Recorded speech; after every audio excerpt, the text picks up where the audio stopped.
All right. Hello and welcome to another sales chat. My name is John Golden from Pipeliner CRM and SalesPOP Online Sales Magazine. I'm joined by my colleague Martha Neumeister, who is in Vienna, Austria. Hey, Hi. Martha. Hi, and Martha's celebrating her Peruvian side, who is Peru with the last of the 100 and I think 30 or the last of the 32 qualifiers for the World Cup in Russia. So well done to Peru. And we are joined today by Patricia Fripp, who is up in San Francisco. Hey, Patricia, how are you doing? Wonderful. Glad to be with you. Yeah, so for any of those who haven't been to a sales chat before, it's 30 minutes, it's one subject. Today it's on superstar sales presentations. If you want to join in the conversation, just go to Twitter. It's hashtag sales chats. That's hashtag sales chats. And you can join in, and Martha will be looking after the Twitter feed. Okay. So as I said, Patricia Fripp is our guest today, and Patricia's a Hall of Fame keynote speaker, executive coach, and sales presentation skills and online training expert. She offers customized skills training for a variety of professionals across multiple industries, and she's past president and indeed the first female president of the over 3,000 member National Speakers Association. So Patricia is uniquely positioned to talk about what makes for superstar sales presentations. Okay, so let's bottom line it for a moment. What are some of the fundamental presentation mistakes that salespeople make? Well, thank you, John. There are many. However, one is not focusing this presentation on this prospect. If you work on the principle, nobody gives a damn about you, they only care about themselves, you won't go wrong. In other words, we need to have a sales presentation that even though a lot of the content might be similar, it appears to the prospect that we put it together just for them. So that's one. Two is because people are seasoned and they're familiar with their product line and they've been perhaps in this role or in this profession for years, they think they can wing it. And then three, it really is a matter of not rehearsing. As Oscar winner Michael Caine said, rehearsal is the work, performance is the relaxation. That's great. Yes, it's great to get a Michael Caine quote in early in the conversation. I was going to do a Michael Caine impersonation, but then I thought, maybe not. Okay, so on that note, so you say like personalize it, customize it, make it about the prospect or the person you're talking to. Now, in my experience, a lot of people will think, okay, well, personalizing it, customizing it, I'm going to throw their logo on it, and I'm going to throw maybe an intro slide about them or something, but then I'm just going to run through my basic presentation. So when you talk about customizing it and making it about them, how far do you think they should go? Well, let's step backwards for a moment, John, because most sales professionals, even good ones, often when I first hear a client's presentation, it follows this format. Now, obviously, it's gone through several steps. We're talking about now whether it's in person or these days, of course, it might be online. But let's just imagine you walk into the boardroom, you've gone through the process, you've gone through your interviews. You are now lucky enough to be one of 3 contenders who are now presenting your story, your best efforts to this senior management. You're now in the decision-making process or the last step before. These at least are the decision makers. And what so many people do is, good morning, my name is John Smith and I'm with the ABC company.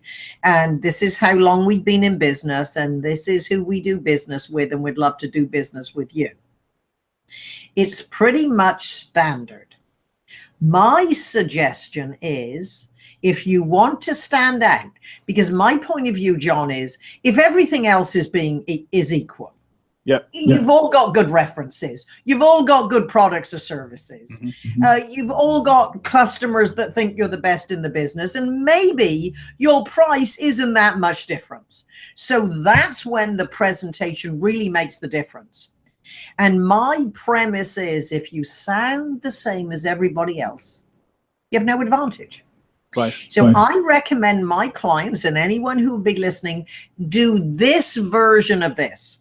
If you are on their agenda, chances are they know your name and they know what company you're from. Now, even if they don't, you don't have to say your name the first comment out of your mouth. So I would find a way to go through this type of format. You're in there, and whenever possible, stand up rather than sit down, unless it's just three people sitting around a table, you being one of them, and follow this type of formula. Congratulations. Now, what are they most proud of? And you can probably find this information with very little research. It might be on in their press releases. It might be on their website. It might be just talking to the receptionist who answers the phone. So, because if you talk about them first rather than you, they're much more interested when you talk about you. So congratulations. Whatever it is, your latest advertising campaign is spectacular. Your commercials are amazing. Your website is head and shoulders above your competition. Your stock price is up 2 points where your major competitor is down 2. Obviously, your strategies work. It could be as simple, John, as on my way to the boardroom, every single one of your associates I met greeted me, said good morning, asked if I need help. Obviously, your core values are alive and well and in action. I mean, it can be as simple as that, but congratulations. And then what do most salespeople do? Thank their prospects for their time. Well, I work on the principle we're all busy. You're just as busy as they are, maybe more so. And again, you don't, especially if your offering might be a $10 or $20, $100,000 or more investment, you don't want to sound the same as someone who is selling a product service might be, $300. So what you want to do is, congratulations, and then thank you for the opportunity to discuss if the Patricia Fripp sales presentation training and approach is what you're looking for. No, I think those are really good. Yes. Yeah, because I do think one thing, I just want to pick up on one thing you said there, is I do think at times that when salespeople, and we've probably all done this ourselves, you go in and you maybe inadvertently put yourself in a subservient position as opposed to a business equal position. And I think that I didn't think that you were just mentioning that, where you go, oh, I really appreciate your time because, let's face it, mine is completely valueless. Yeah, exactly. Now you see, and it's perhaps you don't notice it, but I think it's rote. It's because people don't know how to open their presentation, because most people are fine once they get going. It's just making your opening so different than the other 2 people who will follow you, or the one who preceded you and the next one that follow you. You're going to stand out. Right. Then if you are now at the point where you're talking the decision makers, someone has helped prepare you, and you need to make them the hero in their boss's eyes. So for example, your next line might be, thank you to John and Mary. They have been very generous with their time and information. And they told me that your highest priorities, or your greatest challenge, or your areas of interest. So in other words, you are taking what they're interested in, their challenges, their opportunities, their interests, and you frame the structure of your presentation around what interests them. Yeah. Yeah. No, Because I agree completely. John, they've done their research on you. You're not there if they don't know about your company. And Yeah. as I say to look at a lot of my clients, if they're ready for a demo or an evaluation or whatever the next step is, does it matter if you don't tell them how many years you've been in business? No, of course not. And so use the framework. So your first challenge or your first priority is, now this is where you can you prove you've been listening to them. Yeah. And then you say, as you might be aware, for the past 16 years, we have blah, blah, blah, blah, blah. And now you can give case histories and examples about your approach, or we're very, you have the security of knowing. Yeah. You know, we often deal with companies of your size and complexity.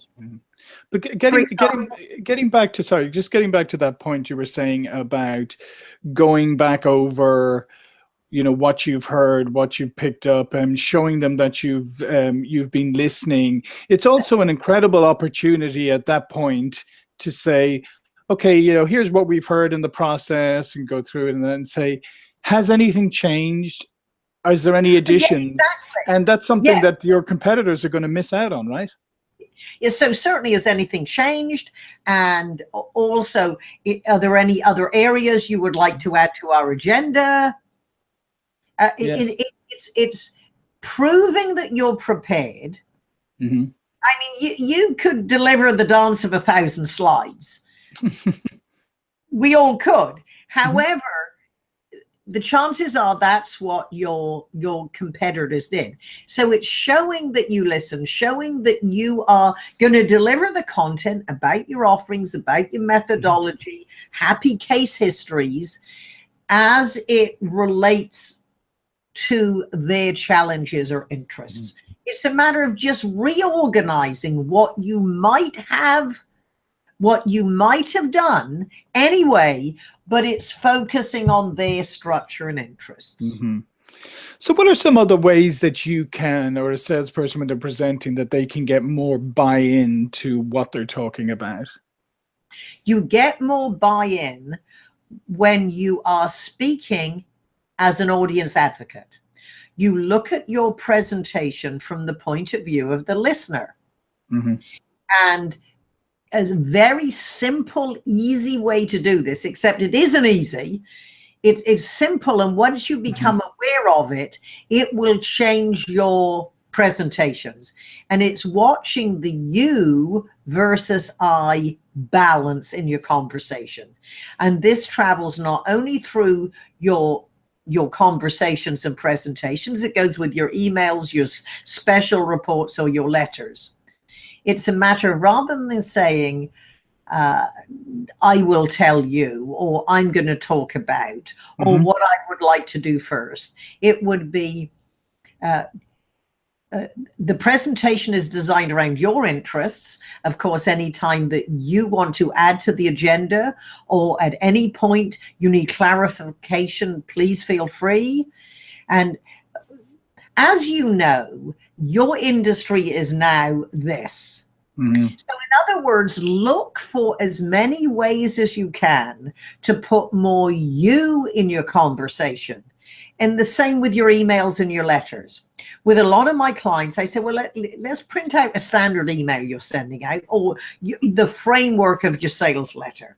Now what we're going to do is yellow highlight all the I's, and we're going to yellow highlight and underline when it's the beginning of every paragraph. And it's amazing, John, how many sales letters, every paragraph starts with I. No.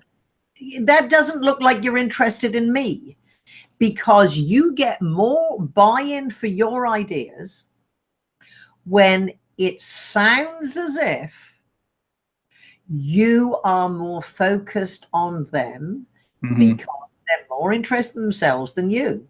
And again, other sales professionals, perfectly good presentations, but they have more I, or our company at the beginning of the sentences, especially. Yeah, there's a simple rule of communication that that says, people believe conclusions that they come to themselves above Of anything that course. anyone else is going to tell them. And we're all like that, right? We believe ourselves. And I think that's the part of the challenge for the salesperson is to, as you say, make it about the prospect, engage with them, and help them come to the conclusions, like come get engaged in the conversation and feel like it's all about them, and they come up with the conclusions that you can then validate. And you bring up a good line of thought, and that is that our prospects won't disagree with themselves. Mm-hmm. And what you can do, and I have seen professionals do this masterfully, is you can find, perhaps in their press releases or somewhere, perhaps the CEO of their company made a comment that almost sounds as if they're endorsing you. Mm-hmm. I'll give you a specific example. Yeah. Over the years, I've done a lot of work with ADP, and this was many years ago. And somebody in one of my coaching camps, I was talking about opening your presentation. And of course, ADP outsources Mm-hmm. payroll. Yep. They are the outsourced. And a young man called Gene Hampton, when he was in college, he was Jack Welch's caddy. And Jack, and so he starts the presentation with that. And of course, he then puts a quote from Jack Welch's book, which supports outsourcing. Right. And then what I suggested he do at the end of his presentation is then, when he's reviewing and thanking them for the opportunity to present how ADP can help you. And as a thank you, I brought you an autographed book from Jack Welch. Mm-hmm. And then pause and say, you will notice it says, when many thanks, Jack Welch, caddy, Gene Hampton. So of course it was an autographed book, but he always got a laugh because it was autographed by him. Yeah. Again, No, that was a way of making another authority support what you're doing. And it's amazing. I've seen, for example, one sales presentation, and this quoted the chairman of the company, who was giving a speech that afternoon, because the communication department had put it online before he delivered it. Now that proves you do your research. Yeah, no, that's exceptional. So tell me a little bit about what happens, and this again, it's happened to all of us at some stage or another, is when you've prepared your presentation, you've gone through all the work, you get engaged, you're doing the presentation, and it starts to go off track, right? The whole meeting or whatever starts to go in a different direction, and you feel like you're losing control, or you're a bit blindsided. How do you, number one, keep it on track, or effectively go with the direction? My best suggestion is, and you're right, we've all been there, is to somehow, if what you're doing you feel is not working, you have to stop and just interact and say, am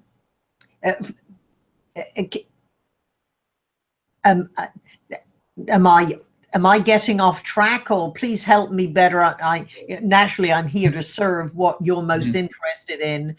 Do we need to refocus? And never say what I'm saying clear. You always take it on you. Am I being a bit confusing, or am I not clarifying my message? Somehow take it on you and open it up to them. Mm-hmm. What are some other ways that salespeople can be outstanding in the presentation? So obviously, make it about that. Make it about the prospect. Try and show you've done your work, you've listened to them, you understand. What are some of the other tricks or tips that you can give to keeping it exciting and real? Remember that in many cases, we sometimes look out at prospects and think, wow, have they been taking training on how to resist my sales presentation? They're not giving me any love. And in that case, I would remind us all, people can resist a sales presentation. Sure. Nobody can resist a good story well told. Right. And there is no more powerful, memorable way to make your point with a good story. And certainly in a sales presentation and conversation, the stories are our happy customer stories. And when you make them, and this is part of what I help clients do, to make their stories more memorable. Because think of it this way, John. We speak to be remembered and repeated. Right. In other words, when we are talking to who at any stage of the process, right at the beginning, when someone not the decision maker is researching who might be the best option for what we're looking for, all the way you have to get across your message in a way that is remembered, and it can be repeated to the next level. When you're with the decision makers, and some of my clients say, after we give them a presentation, it might be 6 months or a year before we actually get the business, and it's going to be months before we know if we're still in consideration. So therefore, it's a matter of making sure that your presentation is more memorable in a way that when they do the debrief, they vividly remember why people choose you. They vividly remember the 3 key differentiation points about you over the competition. Right. And then there's another area we have to look at. In sales processes, we are actually speaking not only to the audience we're talking to now, be it online or in person, are speaking to the audience of our audience. Yes. And we have to be clearer and concise so that the people we are talking to can listen and repeat it. And stories are a great way to do that. And then also speaking in slightly shorter sentences, one idea a sentence, because the written word is for the eye, the spoken word is for the rhythm. And as counterintuitive as it seems, you actually connect with the prospect or any audience in the silence. Yes. When you have a moment to think, that's an interesting point, or yeah, I didn't realize that was such a big issue. You know, give them a second to think about what they heard. That's what you remembered. Yeah, you've hit on. For me, this is one of the most fundamental things, and I think it's something that a lot of people struggle with, and we've all at times, you know, again, been in that situation. And in sales, I think it's a particular phenomenon. It's dealing with the silence, right? It's salespeople, or when we're in a presentation, we often feel that we need to fill the silence because there's something wrong with the silence. But as you just said, if you've just presented some ideas, why shouldn't they take a moment to think about it? And it's a good thing. That silence can actually be a good thing rather than you just filling it. It's very good. And if you think of it this way, any presentation or sales presentation, it is not a conversation. However, it needs to sound conversational. Right. And the difference between any type of presentation is ideally you think in advance what it is you're going to say. And you select the best way. You select the best word choice. And if we're having a conversation, you ask a question and I answer. If this is in a more formal presentation, we're still having a duologue. It's just you need to open your comment just enough so the audience can think what in fact they might ask if it was just the two of you. Right, right.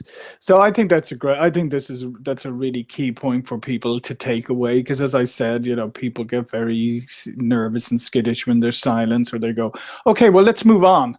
And you haven't given them a chance to percolate on the great insights that you just delivered, right? Okay, so we're coming up against the end of this session, which has been fascinating. What I wanted to ask you quickly, Patricia, is what do you do personally to set yourself up for success every day? What do I do every day? Start with a good French press of caffeine. Yeah. And I would like to tell you that I always get enough sleep, which isn't true. I would also like to tell you that I plan my day before I go to bed, and that is a habit. It's always good to know what your priorities are the next day. Mm-hmm. If there were one simple, and it's more of a philosophy than it is disciplines, although my brother is an internationally acclaimed rock and roll guitarist. Yeah, well, we know Robert Fripp from That's right. Yeah. King Crimson. King Crimson. So all our prog rockers out there. Oh yes, and they are alive and well, and this lineup is the best ever. However, brother has his company's name is Discipline. One of his albums was Discipline, and discipline is not an end in itself, it's a means to an end. And it's a matter of personal discipline. And when I came to America, you know, I was 20 years old, I had no job, nowhere to live, didn't know anyone. And I knew everyone in America was rich. And what I remind myself on a very regular basis is that I have created a lifestyle and a business that would not have been possible if I hadn't left home and come to America. And it's a matter of, certainly there are challenges and frustrations, but to focus every day is what a privilege to have such a wonderful profession where I get to not only contribute to my clients, but I learn so much from their experience as well. And there is nothing more exhilarating than being able to say, wow, I learned new information today that'll make me more valuable in the future. Yeah, I love that. I'm right there with you, Patricia. I feel the same, obviously, growing up in Ireland and then, you know, spending a lot of my professional life in the US. I wouldn't be where I am today if I had stayed at home either. Well, that's fascinating. And this has been a great chat. So just in the last moment, you know, tell people a little bit more about where they can contact you and a little bit more about what your business does. Yes, certainly. When your message must be memorable, your presentation powerful, or your sales successful, we can help. And if you want to go to my name, Fripp, fripp.com, and we can certainly help you with personal services, training, coaching, and I have an interactive online presentation and sales presentation skills training, which is a very cost-effective way to make everyone in your organization successful. And if you go to Fripp, fripp.com, you will find all the services, and happy to have a conversation with anybody. Well, excellent. Thank you again, Patricia. This has been a great conversation. I feel like we should have had some King Crimson lined up so we could go out with a big blast of prog rock. But anyway, this has been great. Thanks, Martha in Vienna, for keeping the Twitter chat going, keeping everything running smoothly. We'll see you all for another sales chat very soon. My name is John Golden from Pipeliner CRM and SalesPOP Online Sales Magazine. Thank you.